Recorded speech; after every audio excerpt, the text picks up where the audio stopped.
नितेम की कहानी कहा करती थी। उसकी बेटी ने कहा बेटी तेरी कहानी ससुराल में ये कौन सुनेगा।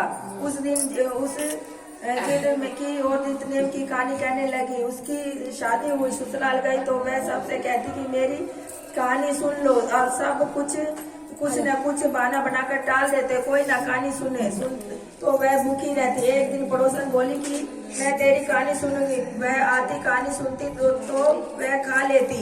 एक दिन नंद ने अपनी माँ से कहा कि माँ, भाभी पड़ोसन के करने पर तो खा लेती है और हम कहते हैं तो ना खाती। माँ ने कहा कि उसे मना कर देना। उसने कहा अच्छा। लड़की ने पड़ोसन को मना कर दिया तो पड़ोसन ने अपने पति से कहा कि उसकी बेटी मना करती है। पति ने कहा कि उसकी माँ मना करे तो मत जाना।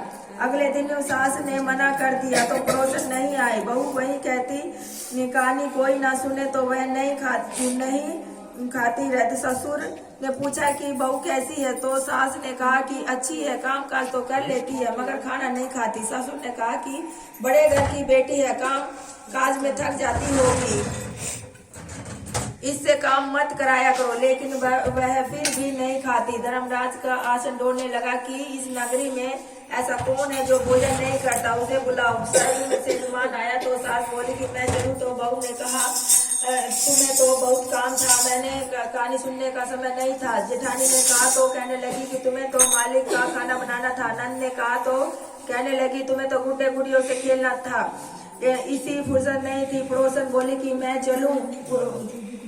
चलूं तो बोले कि हाँ चलो।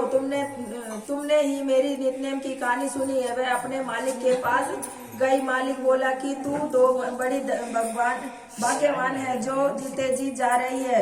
तरकर तो सभी जाते हैं पर वैसे वह भी गए। बोलो नितनेम महाराज की जय।